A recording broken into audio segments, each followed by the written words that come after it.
우리 합지적으로 한번 인사해 볼까요? 참 잘 오셨습니다. 은혜 받읍시다. 인사하겠습니다.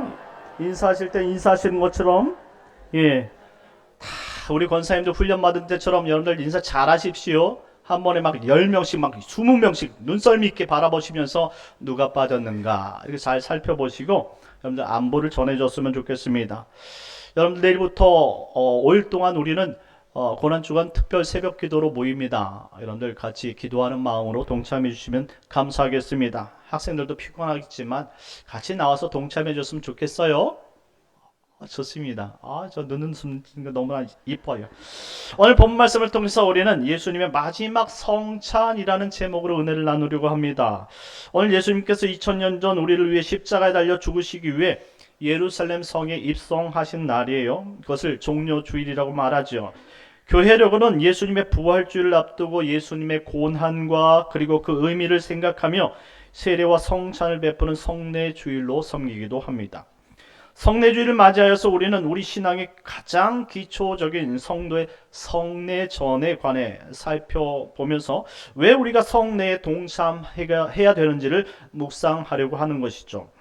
오순절 성령 역사 이후 이 땅에 처음 교회가 세워졌습니다. 그리고 지금까지 교회는 성례전을 지켜왔다라는 사실을 생각할 때 우리가 지금 성례전을 지키는 것은 의미가 있다라는 것이죠. 교회의 역사와 전통이라는 말입니다. 왜 지켜왔을까요? 여기는 이 두 가지 의미가 있을 겁니다. 첫째는 마태복음 28장 19절에서 20절까지 말씀하신 예수님의 지상 명령, 복음을 전하라 라는 데 담겨 있기 때문에 그렇습니다. 복음이 증거되어질 때 예수 그리스도의 십자가는 반드시 전달되어야 되기 때문입니다. 그리고 두 번째는 오늘 우리가 읽었던 누가복음 22장 19절 말씀처럼 예수님께서 잡히시기 전 날밤에 이 만찬을 베푸시고 나서 나를 기념하라 라고 말씀하셨기 때문입니다. 복음을 증거해야 되고 그리고 그 안에 나를 기념하라 말씀하셨으니 우리는 이 성찬이 주님 오시는 그날까지 지켜야 되는 거룩한 예식임을 여러분들 기억하시기 바랍니다. 먼저 하나님께서 우리 성도들에게 은혜를 베풀어 주시는 세 가지 은혜의 방편이 있습니다. 그것을 좀 기억해야 되는 첫 번째는 말씀입니다. 말씀. 왜 말씀이 우리의 은혜의 방편이 되느냐? 하나님께서 자신의 백성을 그리스도의 형상을 따라 새롭게 하시기 위해 사용하시는 은혜의 최고의 수단이 바로 말씀이기 때문에 그렇습니다. 말씀은 직접적으로 하나님의 말씀이 나에게 이와 같은 은혜가 있다는 사실을 가르쳐 주고 있기 때문이죠. 그래서 우리는 말씀을 따라 살아갈 때에 말씀을 통해서 예수님 닮아가는 거예요. 제가 누누이 여러분들 하나님의 말씀을 증거할 때 여러분들에게 가르쳐 드리는 것처럼 성도의 목적은 예수님 닮는 것입니다. 믿으시기 바랍니다. 예수님 닮는 것을 우리가 어떻게 아느냐고요? 말씀이 가르치고 있기 때문에 그래요. 그러니 말씀을 따라서 우리가 은혜를 이렇게 잊는다는 사실을 알게 되는 것이죠. 둘째는 하나님께서 우리에게 은혜의 방편으로 주신 것 가운데 기도라는 것입니다.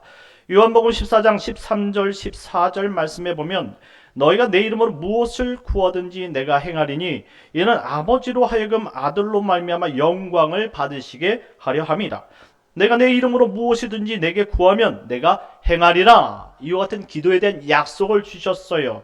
하나님은 자신의 백성들에게 그들과 소통하기 위해서 기도하라 말씀하시는 거예요. 그렇습니다. 기도는 하나님과 우리의 사이의 소통의 도구라는 말씀이죠. 그리고 더 나아가 그분의 뜻에 합당한 것이 무엇인지를 간구하고 자신의 죄를 통회 자복할 수 있도록 돕는 방편이 기도라는 거예요.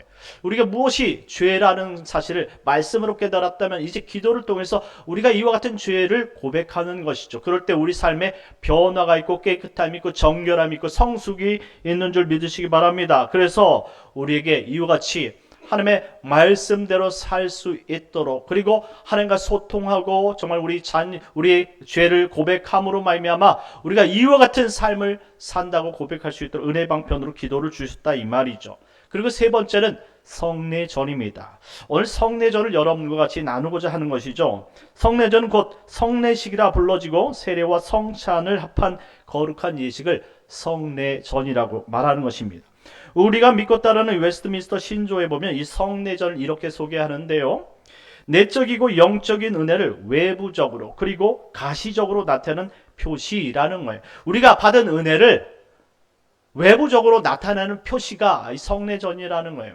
한마디로 우리가 무슨 은혜를 받았는지 외적으로 가시적으로 볼 수 있도록 가르쳐주는 것이 성례이고 성찬이다 라고 말하는 것입니다. 첫 번째로 세례란 그럼 무엇이냐 라는 것이죠. 오늘 여러분들 오늘 세례식을 베풉니다. 그리고 또 성도님들 가운데 세례를 받으신 분들이 있죠. 세례가 무엇이냐? 우리는 세례를 그냥 받을 때 죄 씻음의 표다라고 생각할 수 있습니다. 그렇습니다. 죄 씻는 것이 세례이죠. 이 영원히 용서받지 못할 우리 죄가 있어요. 그것이 원죄이고 자범죄입니다. 원죄를 지은 사람은 절대 이 심판의 죄를 벗어낼 수가 없어요. 원죄는 아담으로부터 물려온 우리 죄인데 그것을 씻어낼 수 있는 인간이 없습니다. 왜? 모든 사람이 타락했고 죄를 범하였기에 하나님의 영광에 이를 수 없는 존재가 되었다라고 말씀합니다. 그래서 에덴 동산에서 쫓겨난 것이죠. 이것을 회복하기 위해선 반드시 예수 그리스도의 보혈의 피로 죄 씻음이 필요한 것이죠. 그래서 예수 그리스도의 보혈의 피로 우리의 죄를 씻었음을 나타내는 증표가 세례다라는 것입니다. 그렇습니다. 세례를 받음으로 말미암아 죽음에서 생명으로 죄인에서 그리스도와 연합되어진 거룩한 백성이 되었다라는 표예요. 그러니 이것을 사람들 앞에서 공정하는 것이 바로 세례라는 것이죠. 이런 세례는 두 가지로 나눠집니다. 첫째는 우리가 알고 있는 물세례, 그리고 둘째는 성령 세례입니다. 물세례는 오늘 여러분들에게 베풀어진 세례가 물세례입니다. 물로 깨끗하게 씻어내는 것이죠. 그리고 성령 세례는 성령님께서 내 안에 임하여서 내 죄를 씻어내는 거예요. 특별히 이 성령 세례는 일명 불세례라고 말합니다. 불세례 들어보셨습니까? 우리 기독교에서도 불세례라는 표현을 쓰죠. 이 성령 세례가 왜 불로 태운다라는 것입니다. 우리의 죄를 태워낸다라는 말입니다. 이는 성령께서 죄를 죽은 우리 영을 깨끗이 씻어내고 우리를 새 사람이 되도록 중생케 하시는 역사를 성령 세례, 불세례라고 말하는 거예요.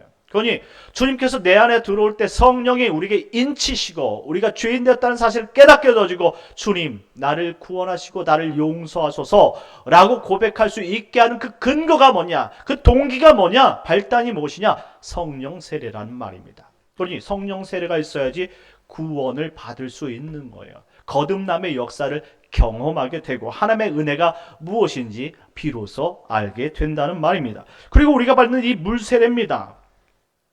이 물세례는 성령 세례로 중생하여 구원받은 자가 사람들 앞에서 자신이 이제 예수 그리스도의 피로 깨끗이 씻음 받았습니다 라고 사람들 앞에서 공증하는 거예요. 그래서 나는 이제 그리스도인으로 살겠습니다 라고 고백하면서 사람들 앞에 공증하여 깨끗이 세례를 받는 그 예식이 바로 물세례라는 것이죠. 이 물세례가 왜 필요하냐? 바로 우리가 그리스도인이라는 사실을 사람들 앞에서 이 공표하는 것입니다. 내가 이제 예수 믿기로 작정했습니다. 그래서 지금 성례전을 통해서 2000년 역사 가운데 우리 교회는 지금까지 이와 같이 성례를 베풀면서 세례의식을 베풀면서 죄가 씻겼음, 그리고 씻음과 동시에 당신이 하나님의 자녀가 되었다는 사실, 그리고 또한 우리와 같은 동류의 그리스도인이 됐다는 사실을 선언하는 행위가 바로 물세례인 것입니다. 그런데 여긴 순서가 반드시 있어요. 아시다시피 성령 세례가 먼저 라는 사실입니다. 예수 믿는 고백이 먼저라는 뜻입니다. 성령 세례를 받지 아니한 분은 물세례를 받았다 할지라도 그 효력은 없을 수 있다라는 것이죠. 물세례를 받는데 여러분들 오늘 물세례를 받으신 분들이 있겠지만 여러분들 기억하셔야 될 것이 있습니다. 우리가 교회 나온다고 해서 다 구원받는 것은 아니잖아요.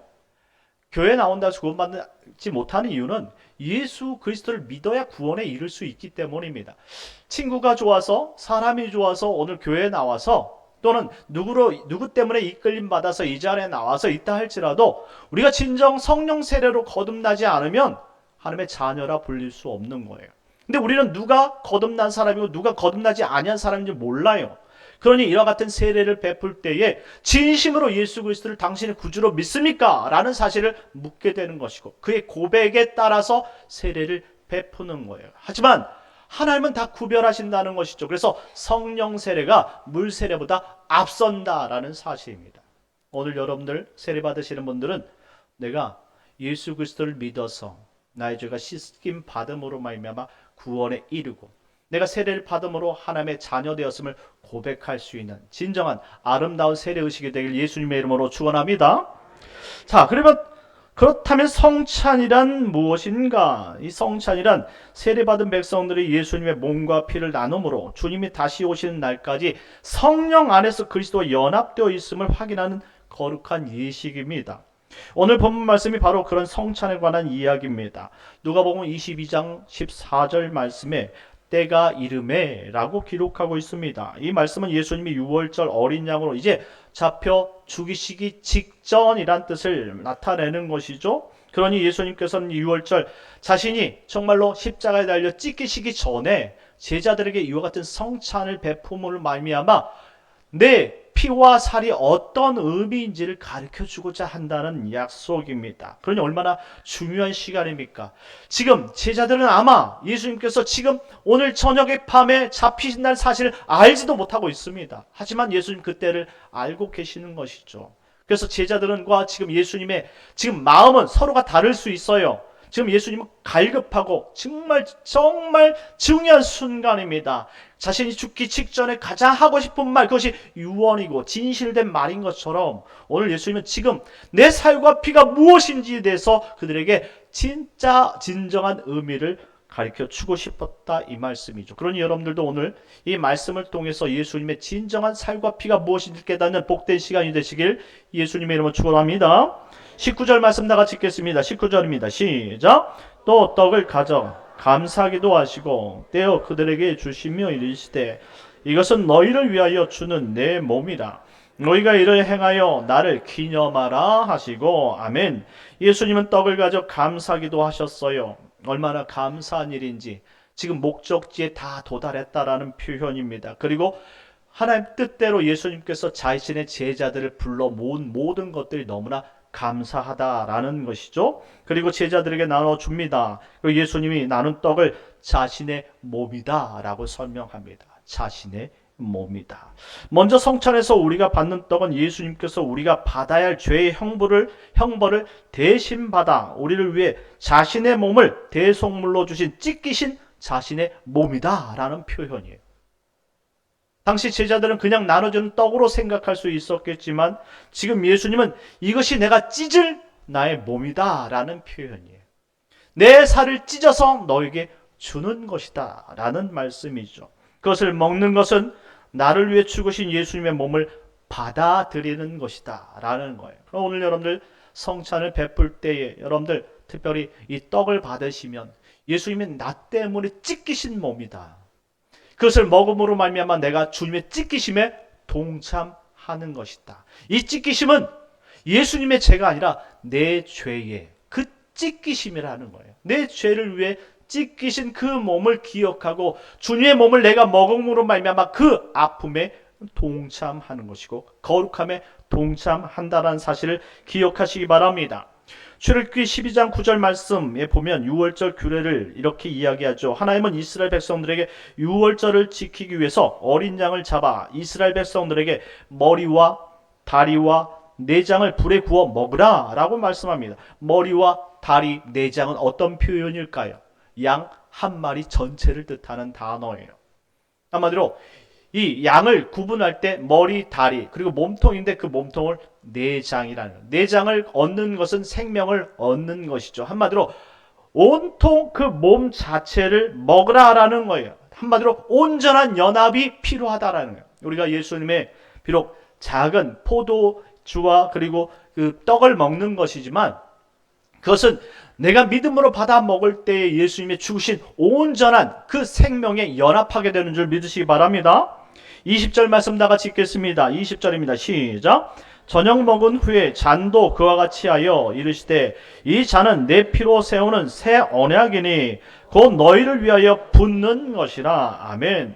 이후 예수님은 잔을 나누시며 제자들에게 주셨습니다. 그리고 예수님은 이 잔을 내 피로 세우는 새 언약이다 라고 말합니다. 새 언약. 이전 언약이 있었죠. 유월절 언약은 어린 양을 잡아서 그 피를 이 임방과 설주의 발음으로 말미암아 이 너희 죄가 사해지고 그리고 사람의 생명을 취하는 천사가 건너간다. 그래서 생명을 건진 받았다라는 약속이었다면 이제 예수님께서 지금 쏟으실 이 잔, 예수님께서 정확히 너희를 위하여 붓는 것이다. 붓는 것이 무엇입니까? 쏟아내는 것이다 라는 거예요. 그래서 예수님께서 십자가에 달리실 때 예수님이 몸을 찢으셨지만 그 안에 피를 남기시지 않고 다 쏟아 부었다라는 거예요. 예수님 육체 안에는 그 생명의 피가 남김없이 다 쏟아짐으로 그 피가 어디로 갔느냐? 하나님께서 선택하시고 이 땅에 예수를 믿고 따르기로 작정한 하나님 백성들에게 부어진 줄 믿으시기 바랍니다. 그것을 지금 기억하고 그것을 지금 받아 마시는 것이 바로 성찬이라는 것이죠. 그래서 우리가 마시는 이 포도주는 예수님께서 우리의 죄를 사하고 우리의 영혼을 맑게 하시는 새 언약의 피다라는 사실입니다. 그래서 누구든지 그리스도 예수의 몸과 피를 상징하는 이 포도주와 떡을 믿음으로 먹고 마시는 자는 우리의 죄를 씻으시고 우리를 구원하시겠다 약속하신 그 2000년 전의 예수님과 완전한 연합을 이루게 되는 줄 믿으시기 바랍니다. 또한 성찬은 우리 자신이 그리스도와 온전한 연합이 되기도 하지만 성도들 간의 연합을 나타내기도 한다는 사실을 반드시 기억해야 됩니다. 17절 하반절 말씀에 보니까 이것을 갖다가 너희끼리 나누라 라고 말씀하십니다. 이 말씀이 무엇입니까? 하나님의 계명을 요약한다면 하나님 사랑, 이웃 사랑이라고 말하지 않습니까? 이제 예수님께서 오셔서 자신의 몸을 찢으심으로 말미암아 하나님과 우리 사이에 하나님 사랑이 무엇인지를 보여주셨어요. 그렇다면 우리가 어떻게 이웃 사랑하느냐? 이것을 나눔으로 말미암아 이웃 사랑이 된다는 것입니다. 자, 그렇다면 우리가 너희끼리 나누라 했으니까 1차적으로 우리의 이웃이 누구냐? 바로 오늘 떡을 떼고 잔을 나눈 이 자리에 참석한 모든 공동체가 우리의 이웃이라는 사실을 기억해야 됩니다. 그러니 우리는 주님이 이 땅에 다시 오시는 그날까지 우리 이웃인 바로 당신에게 우리가 정말 이처럼 예수님께서 나를 위해 흘리신 그 보혈의 능력처럼 그 사랑처럼 우리도 기억하고 서로가 그 사랑을 가지고 마지막 때까지 살아가야 되는 사명이 있다는 사실을 기억하라는 말씀입니다. 그러니 우리끼리라도 우리 안에 주어진 예수 그리스도의 보혈로 우리가 정결함을 얻고 그리고 하나님께서 다시 오는 그 날까지 우린 최선을 다해서 서로 사랑해야 되는 백성임을 믿으시기 바랍니다. 이처럼 성찬은 예수님의 사랑으로 하나님과 참된 연합을 이룬 것이며 또한 우리 이웃인 형제 자매가 서로 참된 연합을 이룬 은혜의 방편임을 기억하시기 바랍니다. 그리고 오늘 이제 마지막으로 이런 성찬에 대한 기독교의 다양한 견해들이 있습니다. 아마 우리 장로교에서 여러분들 말하는 그 견해가 있겠지만 우리 기독교 안에도 4가지 견해가 있는데 이 견해 차이점을 우리가 마지막으로 새겨보면서 오늘 말씀을 마치고자 합니다. 여러분들 오늘 이 4가지를 잘 새겨 들으시고 우리가 따르는 이 성찬의 견해가 어떤 것인지 확인했으면 좋겠어요. 첫 번째는 로마 카톨릭이 주장하는 이 화채설이 있습니다. 화채설.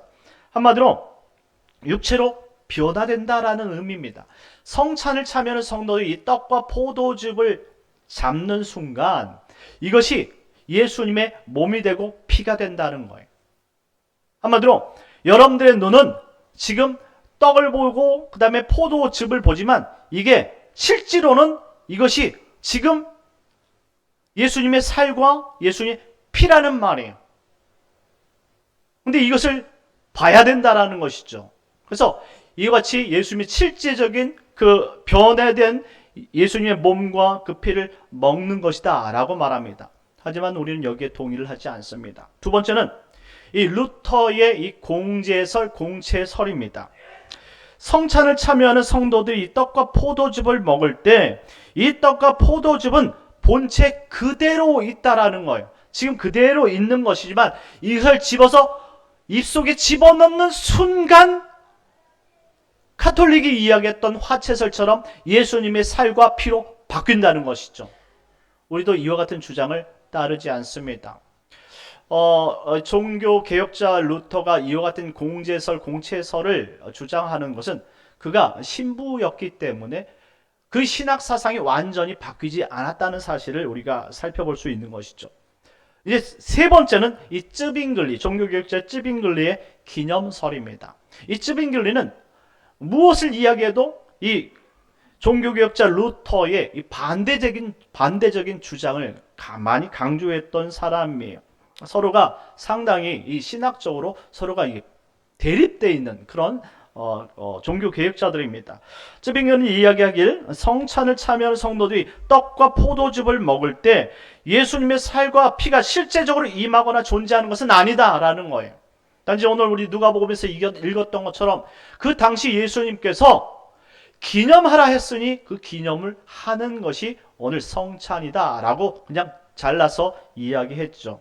이것도 우리가 믿기는 하나 이와 같은 학설을 우리가 받아들이는 것은 아니고 마지막 칼빈의 학설을 우리가 따릅니다. 자, 네 번째는 칼빈이 주장하는 영적 임재설이라는 것이죠. 영적 임재설. 성찬을 참여하는 성도들이 성찬 중에 실제로 그러나 영적으로, 중요한 것은 실제로 그러나 영적으로라는 거예요. 한마디로 화채설을 주장하고 그 다음에 루터가 주장했던 공제설, 공채설은 그 예수님의 살과 피가 된다라고 이야기하지만 이처럼 실제적이나 영적으로 변화되는 것이다 라고 의미를 덧붙이는 것이죠. 그래서 이 칼빈은 실제적으로 그러나 영적으로 성도들의 믿음을 통해 그 위에 임재하고 그 결과 성도들이 실제적이지만 영적으로 십자가에 못 박힌 예수 그리스도와 죽음의 모든 유익들을 받으며 또한 먹는 것이다 라고 설명합니다.